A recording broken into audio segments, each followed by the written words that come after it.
ትሰሚኛለሽ? ቆይ እኔ ክፍል ገብተሽ እንደዚህ ያደረግሽው ምን ለማግኘት?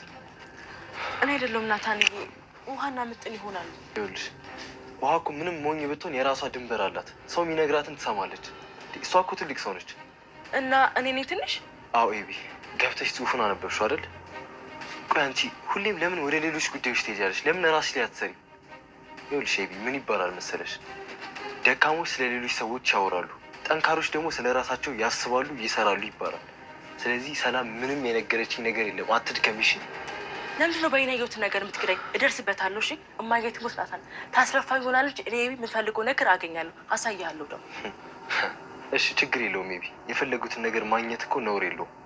ግን አንቺም የፈለግሽውን ነገር ያ ሰው ከያዘው እናም ደግሞ ያ ሰው የያዘውን ነገር ላለመልቀቅ ምንም ነገር እንደሚያደርግ ማወቅ አለብሽ። እሺ ብሽቅ ልጆቼ፣ ቤቴ፣ ማርታ ምናምን ያለኝ ኪድዬ ነው መስምርር ነው ያለኝ። እዛው የነበርኩበት ጣጣ የሌለው ህይወት ይሻለኝ ነበር። በቃ ኪድዬን አሁንስ ብርር ብዬ ነው የምጠፋው። እንዴ ከምርዳት አትቀልጂ። እኔስ እህቶችስ? ቆይ እንደዚህ ይባላል እንዴ? ከምር በቃ አንቺ የደረጀ ልጅ እንደሆነች ከታወቀ በቃ ሁሉም ነገር መፍትሄ ያገኛል። ከምር ናታን፣ ይሄን የመሰለ ቤተሰብ በእኔ ምክንያት ሲፈርስ ማየት አልፈልግም። እንደዛ አይባልም ዳጣ። አባዬ ለጊዜ ቢጨናነቅም ሁሉንም ነገር ያስተካክለዋል። እኔ አምነዋለሁ ዳጣ። አይ ናታን አይመስለኝ፣ የደከመው ነው የሚመስለኝ። እማዬ ራሱ ከቀን ወደ ቀን ፊቷ ላይ የሆነ ጥርጣሬ ነገር እያየዋል። ምንድን ነው ሰላም? እያመመሽ ነው እንደ ሆስፒታል እንሂድ? ኧረ ደህና ነኝ ጋሽ። ቆይ ታዲያ ለምንድን ነው የፈለግሽኝ? ጋሽ የልጅሽ አባት ማን እንደሆነ ንገሪኝ አላላችሁ? እና ልትነግሪኝ ነው? አዎ ጋሽ። ለዳቤ ክላስ ሰላም ለናታን እና ልጅን አደራ ብላ የጻፈችውን ደብዳቤ ክላሱ ቁጭ ብሎ እያነበበ እያለ እንደ አጋጣሚ ሲደብቀው ኤቪ መታ ታያለች። እናም ይሄ ለሰላም ለናታን የጻፈችለት ደብዳቤ ምን እንደሆነ ለማወቅ ጥረት እያደረገች ነበር። እናም ተመልሳ መታ እንደምታነበው ስለጠረጠረ ገልብጦ ለሷ ጽፎላት እንግዲህ አስቀመጠ ማለት ነው። ፈልጋ ፈላልሳ አግኝታ ሁሉም ሰው የራሱ ሚስጥር አለው፣ ሁሉም የራሱ እውነት አለው። ስለዚህ ይሄን እንደምታነብ ሰው አንቺ እንደሆንሽ ኤቪ እንደሆንሽ አውቃለሁ። ስለዚህ መቼም ቢሆን እውነትና ያንቺ ያልሆነ ነገር ጊዜሽን አታጥፊ ብሎ እንግዲህ እውነቱን ነግሯታል ማለት ነው። እንደዛ ባይሆን ኑሮ ልጄን አደራ ዳጣን አደራ ያለችውን ታነብና እውነቱን ለማወቅ ትጥር ነበር። ነገር ግን አላገኘች ማለት ነው። አቶ ደረጀም ከጎረቤት ከድር ጋር ሄደው አፍጥር እያፈጠሩ እያለ እንግዲህ በዛው አጋጣሚ ቆይ በእናንተም በክርስቲያን ሃይማኖት ማለት ነው በእናንተም ሁለት ማግባት ይቻላል እንዴ ስላለው እሱ በጣም መጀመሪያ ቢያስቀውም ከዛ ግን ጭንቅላቱን ነክቶት ወደ ቤት ሄዶ ከሚስቱ ጋር እየተነጋገረበት ነበር። እና በዚህ አጋጣሚ ጎረቤት ስለኛ ምን እያሰበ እንደሆነ በጥቂቱም ቢሆን ተረድቻለሁ።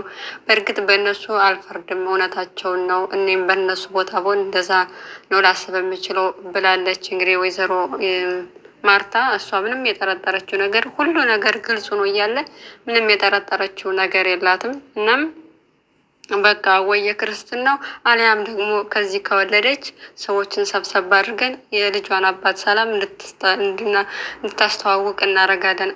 አትጨነቅ፣ አታስብ እያለች ባሏን እያዝናናችሁ ነበር። እሱም የሰው ልጅ ይሳሳታል፣ አንድ ጊዜ ልሳሳት እችላለሁ፣ ግን ድጋሜ ግን በፍጹም አልሳሳትም ብሎ ሲላት አንተ አታስብ፣ አንድ ጊዜም እንኳን አትሳሳትም፣ ፍጹም ሰው ነህ ብላ ባሏን እየደገፈችው ነው። እና ወይዘሮ ሜላት በጣም ረጋ ያለች ትክክለኛ ሚስት ለባሏ ያላት የእምነት ጥግ እስከ መጨረሻው ድረስ ከመሆኑ የተነሳ እያንዳንዱ የሚላት ነገር እንኳን አሁን ይሄ ግልጽ አማርኛ ነው። አንድ ጊዜ ልሳሳት እችላለሁ፣ ሁለት ጊዜ ግን በፍጹም አላደርገውም ሲላት አረ ጭራሽ አንተ እኮ አንድ ጊዜም አልተሳሳትክም ብላ ለሱ እንግዲህ ጭራሽ ንጹህ እንደሆነ እያረጋገጠችለት ነበር።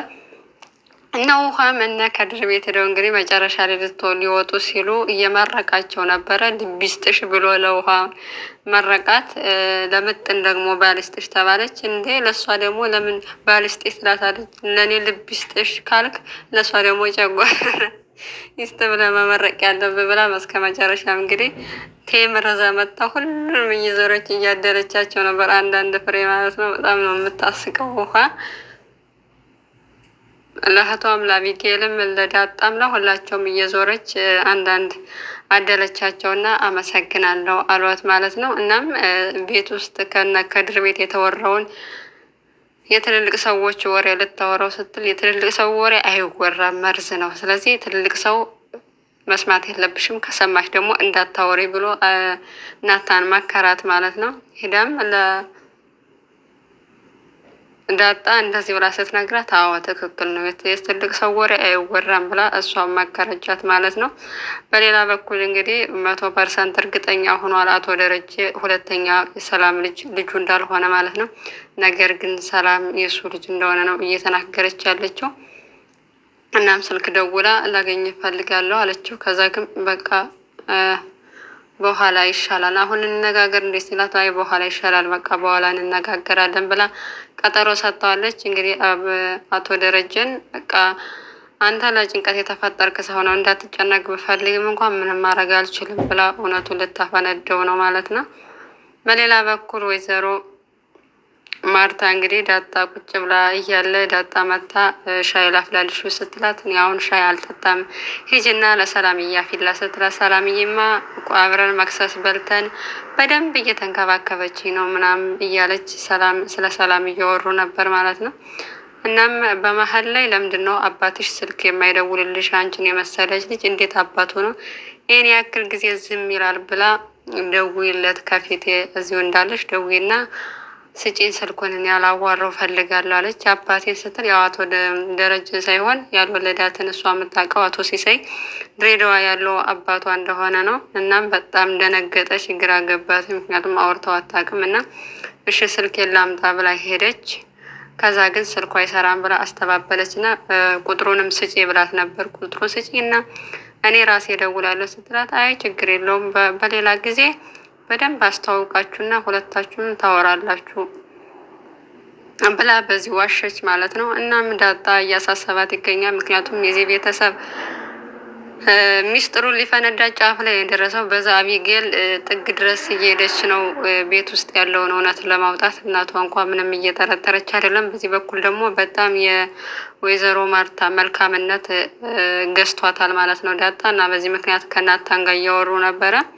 እና እማዬ አሁን ላይ እማዬ ተጠራጠረች ነው የሚመስለኝ፣ በአንዳንድ ነገር ሁሉ እየተጠራጠረች ነው የሚመስለኝ። እና አባትሽን ላናግሮ ብላኝ ነበር እና አሁንስ በቃ መሄድ ይሻለኛል፣ እኔ ሰላም የሌለበት በቃ ጭንቀት የሌለበት ህይወት ይሻላል ሲላት፣ በዚህ ምድር ላይ ጭንቀት የሌለበት ህይወት የለም። እኛ የመጣ ነው ወደዚህ ምድር ለቅጣት እስከሆነ ድረስ የቅጣት ቦታ ነው ምድር፣ ሁሌም ደስታ ብሎ ነገር የለም ብሎ እየመከራት ነበር። እውነትም የቅጣት ነው፣ በቃች ምድር የቅጣት ናት መሰለኝ። በቃ ሁሌም ጭንቀት የሌለበት ሰው ጭንቀት የሌለበት ደስታ ብቻ ያለው ህይወት ይመኛል፣ ግን ደግሞ የለም በጭራሽ። እና የቅጣት ምድር እስከምትመስል ድረስ አንድ ጊዜ ከችግር ላይ ችግር፣ ከጭንቀት ላይ ጭንቀት፣ ከመከራ ላይ መከራ ይደራረባል። እና ዳጣም በጣም መሯታል። ምክንያቱም ከልጅነቷ ጀምሮ በእናትና አባቷ መካከል አያደገችም። በብዙ ነገር ስትንከራተት ነው ያደገችው። አሁን በቅርብ ነው እንግዲህ አባቷን ያገኘችው።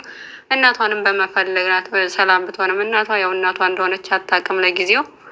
እናም እሱም የሚቻለው በቃ እዚህ መሄድ የለብሽም አንቺ ችግርሽ ይፈታል፣ መፍትሄ የሌለው ችግር የለም። እውነቱ ሲታወቅ ዞሮ ነገሮች ወደ መረጋጋት ይሄዳሉ። እውነቱ ይወጣልኝና እዚህ መቆየት አለብሽ እያለ ናታም እየመከራት ነበር። እንደ ጓደኛም እንደ ፍቅረኛውም ትክክለኛ አስተያየት እየሰጣት ነበረ።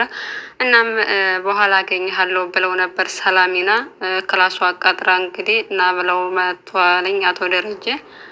እናም በደንግጧል። መጀመሪያ አካባቢ ለምንድን ነው የፈለግሽኝ? በዳጣ ጉዳይ እንዳይሆን በፍጹም ሲላት፣ በዳጣ ጉዳይ አይደለም ቁጭ ብላ እናውራ ብላ ቁጭ ብለው እንግዲህ ያው 10 ጊዜ የልጅሽን አባት ተናገሪ እያልክ ነው፣ እናም የልጅን አባት ልናገር ነው ስትለው ደስ አለው። እንግዲህ እየተፋጠጡ እያለን ያወቀው ሁለተኛ በጭራሽ አልሳሳትም ብሎ ለራሱ ነበር የሚያስበው። እና በቃ ይሄ ትዳር የመጨረሻ ነው የሚበጠበጠው። ጭራሽ እሺ በመጀመሪያ በዳጣስ ልትቀበለው ትችላለች ወይዘሮ ማርታ እንደምንም ብላ፣ አሁን ላይ ግን በጭራሽ የሁለተኛውም የሰላም ልጅ አቶ ደረጀ ሆኖ ተገኝቷል። ያው እናትነት እውነት እናትነት እውነት አባትነት እምነት ይባላል። ስለዚህ መቼም የእሷን ያክል እርግጠኛ የሚሆን የለም እና አቶ ደረጀ ምን እንደሚወጣው ሌላ ጭንቀት እንግዲህ አብረን የምናይ ይሆናል።